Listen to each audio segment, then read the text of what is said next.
다정한 참견.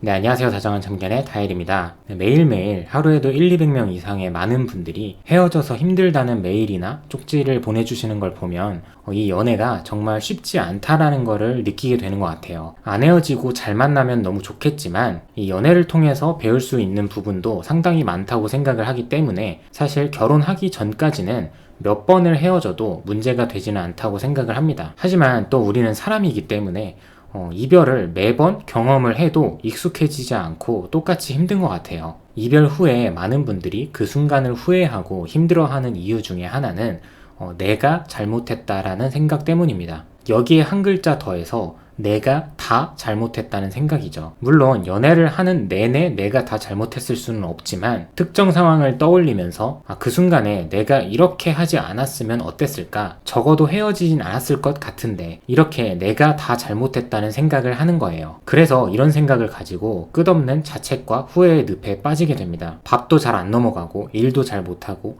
거의 폐인에 가깝게 지내면서 상대의 소식만 기다리거나 상대의 사진이나 글만 보고 계신 분들이 있죠. 그러다가 혹시 상대가 다른 사람이 생겼다는 걸 알게 되면 그동안 품어왔던 조금이나마 남아있던 희망이 와르르 무너지면서 세상이 무너지는 것 같은 느낌을 받기도 합니다. 그런데 오늘의 영상 제목처럼 내가 그 사람을 다시 만나든 포기하든 우리는 연애를 하고 이별을 하면서 나는 어떤 성향의 사람인지 어떤 것을 중요시 생각하고 또 어떤 부분이 부족한 사람인지를 스스로 구분할 수 있어야 합니다. 한 가지 예를 들어보자면 내가 상대에게 어떤 반응을 원했는데 상대가 그걸 해주지 않아서 서운한 마음이 들었어요. 그래서 내가 상대를 비꼬았는데 그래도 기분이 안 풀렸는지 화를 낸 거예요. 그리고 이런 모습을 본 상대는 나에게 이별을 고하게 된 거죠. 그리고는 많은 분들이 상상하시는 것처럼 그때부터는 내가 미친 듯이 상대를 붙잡기 시작합니다. 이렇게 후회를 하면서 사람들이 상대를 잡을 때 보통 뭐라고들 하냐? 화내서 미안하다. 내가 앞으로는 절대 서운해하지도 않을 거고 화내는 것도 반드시 고치겠다. 이런 식으로 이야기를 하죠. 그런데 이렇게 말을 하는 것 자체가 이미 잘못된 겁니다. 이게 핵심이 아닌데 맥을 잘못 짚고 있는 거죠. 여기서 내가 잘못한 부분은 내가 서운해한 부분이 아니라 표현을 한 부분이에요. 그러니까 화내고 비꼬았던 이 부분이 잘못됐다는 거죠. 그래서 내 잘못이 뭔지 알고 있는 게 굉장히 중요합니다. 서운해하지도 않고 화도 내지 않겠다고 하면 나는 서운해해서도 안 되고 화도 내면 안 되는 거예요. 이 부분을 그대로 갖다 붙이면 내가 꼭 서운해한 게 아니더라도 화를 내기만 하더라도 너 저번에 화 안 낸다고 하지 않았냐 이렇게 말을 할 수밖에 없다는 겁니다. 그래서 무조건 상대를 붙잡고 싶다고 해서 본인이 해내지도 못할 말을 함부로 뱉어서는 안 돼요. 이런 경우에 어찌어찌 다시 만나게 돼서 상대에게 하는 말이 내가 다시 만나고 나서 한동안 너에게 서운해하지도 않았고 나름대로 노력을 한 것 같은데 너는 왜 알아주지 않냐 이렇게 이야기를 하게 되거든요. 그러면서 다시 또 싸움으로 번지게 됩니다. 애초에 시작부터 잘못됐기 때문에 결국에 이렇게 싸우다가 다시 헤어질 수밖에 없는 거죠. 그래서 이런 부분에 있어서는 자기 자신을 과대평가하면 안 됩니다. 각자 살아온 환경은 다르겠지만 누구나 서운함이라는 감정을 가지고 있어요.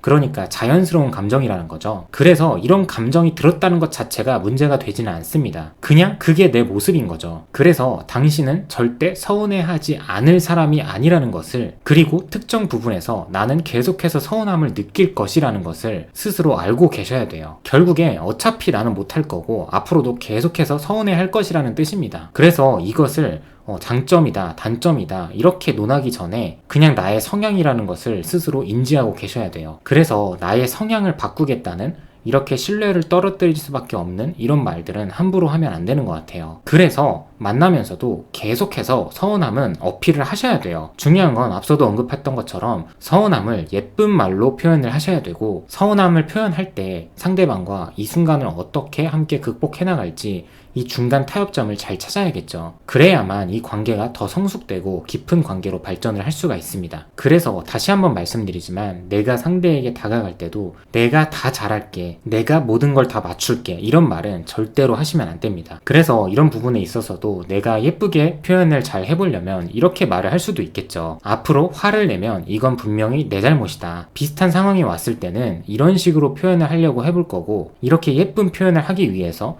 책을 읽는다든지 나름대로 내가 글을 써본다든지 아니면 뭐 매일 일기를 써본다든지 그리고 부모님이랑 친구들이랑 대화를 할 때도 좀 예쁜 말만 쓰려고 노력을 한다든지 이렇게 상대방이 들었을 때도 머릿속으로 어느 정도 그림이 그려지는 납득이 되는 그런 제시를 하시고 실제로 내가 노력을 이어가야 한다는 거죠. 그냥 내가 서운해하지 않을게 라고만 말을 하면 상대방 입장에서도 그냥 팔짱 끼고 지켜보게 될 수밖에 없어요. 너가 한번 하나 안 하나 보자. 그러면서 우리의 관계가 이 서운함이라는 문제에 집중을 하게 되면 그때부터는 상대방도 사실은 그게 아니었는데 얘는 서운해하는 게 문제야 라고 생각을 하게 된다는 겁니다. 그래서 이런 상황이 오기 전에 나 스스로 이 연애를 판단하고 좀 분석해 볼 수 있는 부분이 이 상대방은 과연 내가 서운해하는 것 자체를 싫어하는 걸까? 뭐 그 꼴을 못 보겠는 걸까? 아니면 뭐 서운해하는 건 오케이. 근데 서운해할 때 표현하는 방식 때문에 다시 만나고 싶지 않은 건지 이 부분을 내가 알아야 된다는 거예요. 대부분 90% 이상은 표현의 문제에 있습니다. 저 또한 과거에 여자친구 희덩이와 자주 싸울 때 이런 말을 한 적이 있어요. 너가 나에게 뭘 바라고 뭘 원하든 난 다 맞출 의향이 있다.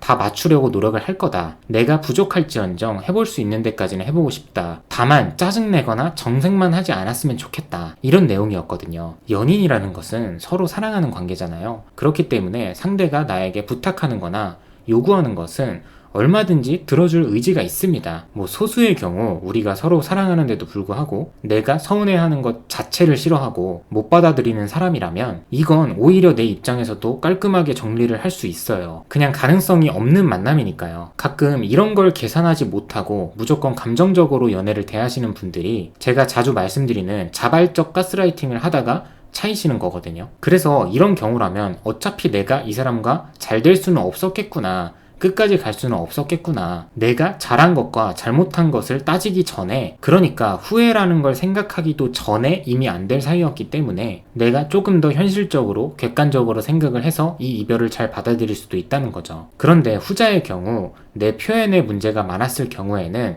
분명히 잘해볼 수 있는 여지가 있다는 거예요. 그리고 꼭 이 사람과 잘 되는 게 아니더라도 누군가 새로 만나더라도 이렇게 더 성숙한 연애를 할 수도 있으니까 나에게는 무조건 좋은 거죠. 그리고 마지막으로 내가 그때 그렇게만 하지 않았다면 헤어지진 않았겠지? 라고 생각을 하시는 분들은 사실 그 생각이 착각에 가깝다고 말씀을 드리고 싶어요. 그때가 아니었더라도 어차피 비슷한 일은 미래에도 반복이 됐을 거예요. 그리고 조금만 더 생각을 해봐도 아마 과거에도 유사한 경험이 있었을 겁니다. 어떤 분들 같은 경우에는 내가 이 사람을 너무 사랑하고 좋아해서 쉽게 잊혀지지가 않고 다시 만나고 싶다라고 말씀을 하시는데 제가 감정적으로만 생각을 해서 달라질 게 없다라고 자주 말씀을 드리잖아요. 그렇게 사랑하고 좋아하는데 왜 그때는 그 사람의 마음을 헤아려 주지 않았을까요? 그때는 왜 그렇게 화를 내고 짜증을 냈을까요? 그렇게 사랑했다면 다 품어줬어야죠. 그러니까 이게 연애에서 일어나는 일들은 단순 사랑이라는 감정 그리고 이 사랑의 크기로 해결이 되지 않는 것이라는 게 증명이 된 거예요. 그래서 연애를 하면서도 그렇고 이별 후에도 그렇고 내가 연애를 하면서 어떤 부분을 가장 중요시 생각하는지 그리고 나는 어떤 부분이 부족한 건지를 명확하게 구분할 수 있어야 합니다. 그래야만 구체적으로 노력하는 방향을 설정할 수가 있고 이별을 극복하고 나서도 정말 좋은 경험했다. 이 경험을 토대로 내가 앞으로는 어떤 사람을 만나야 더 행복한 연애를 할 수 있는지 알 것 같다. 그리고 만나던 이 사람과는 언젠가는 어차피 헤어졌겠다. 이렇게 생각을 할 수 있다는 거죠. 이렇게 되면 적어도 내가 다 잘못해서 헤어졌다. 다시 만나면 내가 다 맞출 수 있다. 이런 말들, 아니 이런 생각 자체를 아예 안 하게 되실 거예요. 결국에 이별 후에도 이렇게 자기 자신에 대한 작은 피드백들로 인해서 앞으로 연애의 경험을 쌓아가면서 사람을 보는 안목이 생기는 거고 결국에 나와 가장 잘 맞는 사람을 만나게 되는 거라고 생각을 합니다. 오늘도 영상 시청해주셔서 감사드리고요. 지금까지 다정한 참연의 다일이었습니다.